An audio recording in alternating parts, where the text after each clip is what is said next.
Hey, I'm Eric Haugen. Check the description box below for tabs and backing tracks on my website, information about exactly what sound tools I'm using today, how to schedule lessons with me, live streams, and more on Patreon, and my courses. It's all on my website.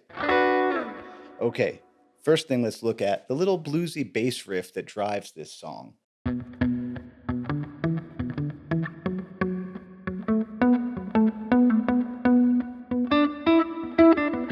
There it is. Yeah, the last one is dun, dun, dun, dun, dun, something like that. It's not the most important part. It is an interesting thing to think about because why did Mark on top of that go?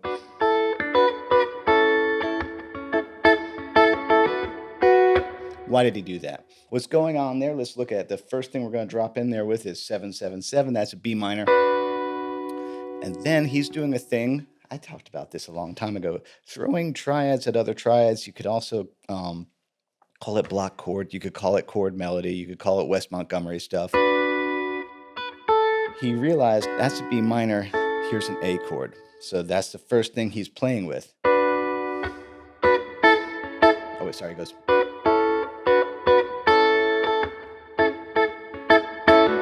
So he's just playing around with those two structures, finger style. Here, let's rotate around. So 1, 2, 3, 4. Already syncopated and funky against Laura's bass line. But yeah, I'm using these three fingers. I watched him play it. He uses these three, I guess just because he wanted to, but it doesn't matter. Whatever you want to do. So first riff. Hang on that. And you can kind of play around with going. You'll kind of hear him do that. Or you could grab them all together. It's okay. It's okay. Whatever sounds funky and stays in the pocket.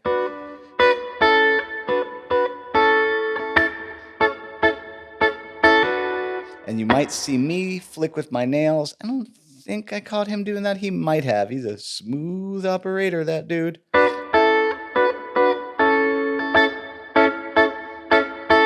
And so that's really just, you can do this, by the way, if you're staying on a static minor chord, you can play the minor chord that you're on, and then the next chord down, an A against that B. It could have done it here, could have done it here, could have done it there. Later on, he does that up there, and he doesn't do it there, but you could have done it there. All those are things you can do. Yeah, it's kind of a piano player thing. Like if the chord is just staying there, you can basically be going back and forth.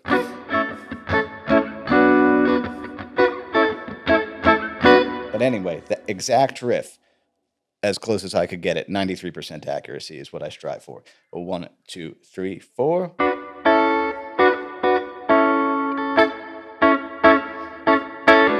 Okay, and then he goes up higher. But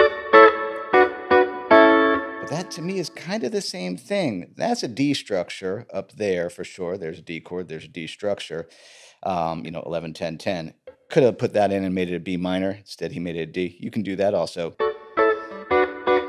That's the cool part. The D shape to the A shape, back to that B minor, back to hanging on that A shape.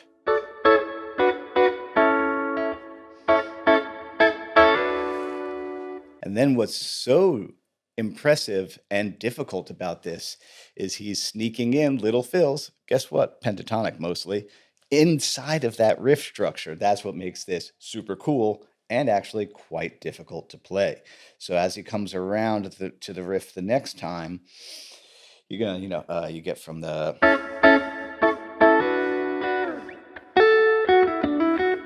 you got a little pentatonic thing out of B minor pentatonic there. I'm gonna use, let's say, index finger. And yeah, another Mark Spearism that I'm starting to notice. Grace note hammer-ons, big part of his sound. That's that little melody. I think we can see what that is. I don't need to call the numbers out. But he's aware of where he is in the riff and knows that, oh, that's where the A would be. So he goes and tags that A and then plays a slightly different melodic response. And this is one of those, okay, well, anyway, grabs the A. This melodic response has a new note in there. He's introducing the ninth of the key. Now, side note detour. Yo, you got your minor pentatonic. One of the coolest things you can do without playing a whole new scale or anything super crazy, go ahead and add the ninth.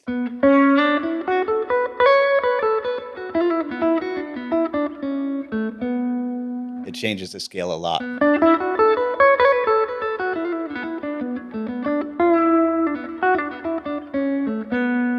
All of a sudden, you know, the box that we're tired of is not so tired anymore. So that's just a side note. You can always add the ninth. It sounds super groovy to do. So again, that part.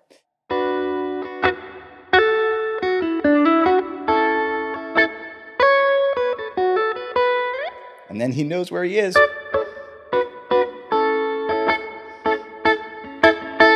So inside that riff structure, he's able to pay attention. He's inside that riff structure and can sneak his licks in and get right back to that little chord thing that he's doing. I love playing like that because to listen to it, you're like, I know that's not fast, it's not flashy, but it's very intricate and deliberate and beautiful. Yeah. All class, no flash, baby. Okay, so it does that, you know, a couple of times in the song. I kind of truncate it. Now he does come around and do this variant to the riff after that. Let's get from.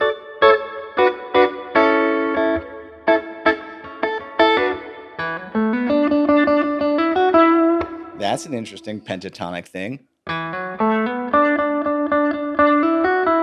And the count on that is really strange. You have to go 1, 2. It falls in a very strange part of the beat. His sense of where to put things is unique, definitely unique. It's one of the hardest things for me for transcribing this one. I want to put it there, and I'm not right. It was hard for me to find where he felt things should go. He knows where he is.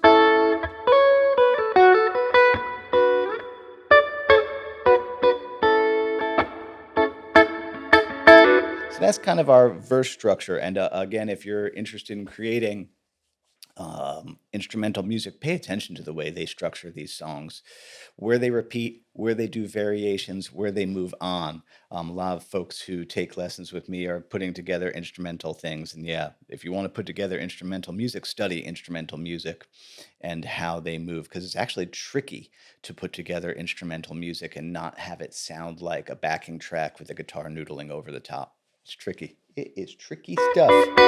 Okay, now we're getting to the next section, the chorus, I guess. Let's look at the chords, though. We got D, and then we have an A. I guess I'll do this one here. We have a E minor 7, and then back to our D, and then our A is what he's playing around with. And so this was another one I had to really, yeah, it's funny. It's not flashy, but to get this as close as I could, it was difficult to transcribe. There's our D lick. So he's seeing that structure of D, but yeah, he's not worried about getting that difficult note to get. By the way, you could play this whole thing with a pick. It's not super dependent on playing with fingers, but yeah. So if you're a pick player, it's totally okay to play with his pick. Do I have a pick? All right, whatever. And it's syncopated, so syncopated just means it's not going.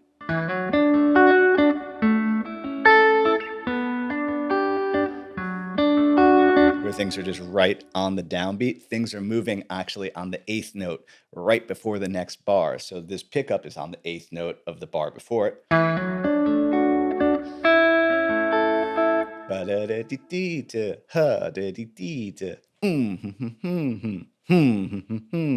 Everything's on the upside of the beat. Makes it funky. There's my A chord, so one more time. A. Here's my E minor. So his E minor to D has a little melodic context to it. So he gets this. That part of the E minor 7 never hits the root. And then he does a pretty. It's so pretty. I think we can see that.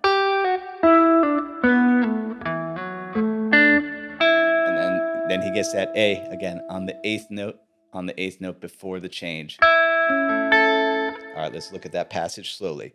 1, 2, 3, 4.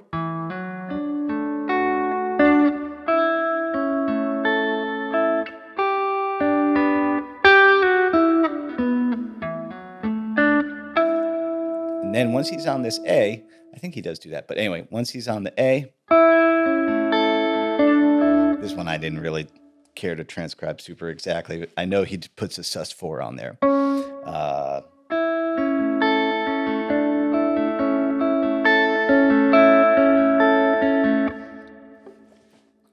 And then when it comes around next, what happens? Okay, it's a little bit different. Yeah, now the melodic part is sooner. So this time on the D, that's all he does, just flat across those sevens, and then immediately to that kind of melodic thing, which is actually now happening against the A. There's that thing. But then it's a little different there. And then here comes our E minor. And then, yeah, so now it doesn't have the melodic thing there. So there's the E minor, 7, E minor 7 to D.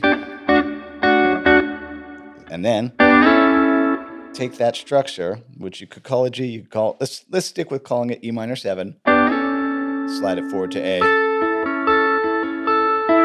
F sharp minor. And then his little cool. Again, his little quick hammer-ons. Now, okay, some other things. Let's see. I didn't transcribe much more than that, but you'll see him do when he takes his little solos. It's B minor pentatonic.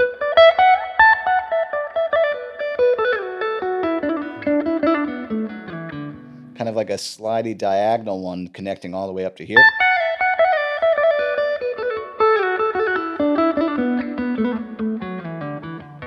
And I know later on in this song, there's like a section that I didn't bother including, but I know it does. A down to G. I think it goes.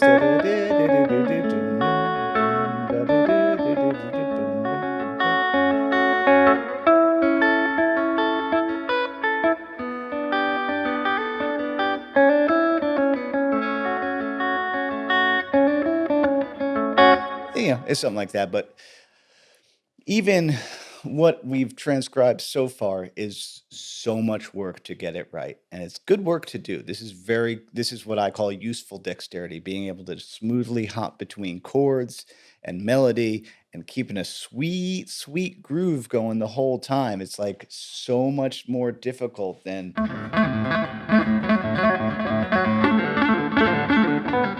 than things that are just fast and athletic. This is it's a sneakily challenging way to play. And so practice it slow, and then a little slower, and then a little slower still. Like when I was working on this, I was sitting around, because you're gonna want to rush it always, especially, let's just talk about that first riff.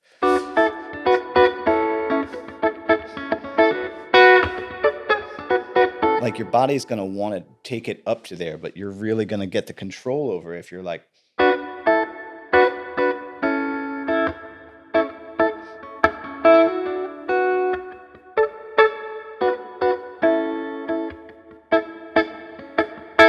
and then when you got it good, you're going to want to leave it there. But I always go the opposite. I go slower. All right, cool.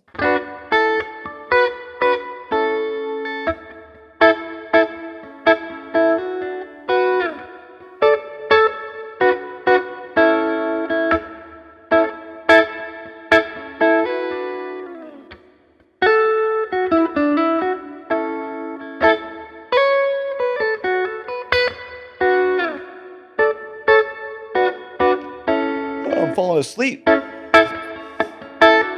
that's how I always recommend to practice anything. And why do I say to do that? Is it flexes our ability to pull tempo back, because we're always going to rush. We're always going to rush when we play with other people, when we record, when we're on the spot. So I think it's really useful for, like, I don't know, it's like tempo flexibility almost, to realize and feel that, like, ooh, it's getting away from me. Ooh, I'm a little nervous right now. Let me just not do that. Let me just go ahead and be like, nah, I'm just going to drag it around the block. If you enjoy my work, by the way, please like, subscribe, share. That costs you nothing and helps people like me out immensely who work this gig. I think that's all we got to talk about for today. Super cool stuff. Very floaty and yet funky and deliberate. Like, it's like at first listen, you're like, yeah, this is kind of chill background stuff. But man, when you get in there and work on this stuff, it's gonna do stuff to you. It's gonna force you to really get control of your pocket, get control of your tempo, get control of your fingers. I love subtle stuff like this. So cool. One more time how my business works. I teach lessons. Yeah, I mean, when I finish shooting, I edit videos, and just, dude, right over here, just meeting with people, talking with people. Live streams, backing tracks, charts. That's on Patreon. And I also make deep dive courses. It's all on my website. As Bill and Ted would say, be excellent to each other. That includes yourself. Happy Friday. Eat pizza. Oh, I've eaten so much pizza over this vacation. Sorry, not sorry.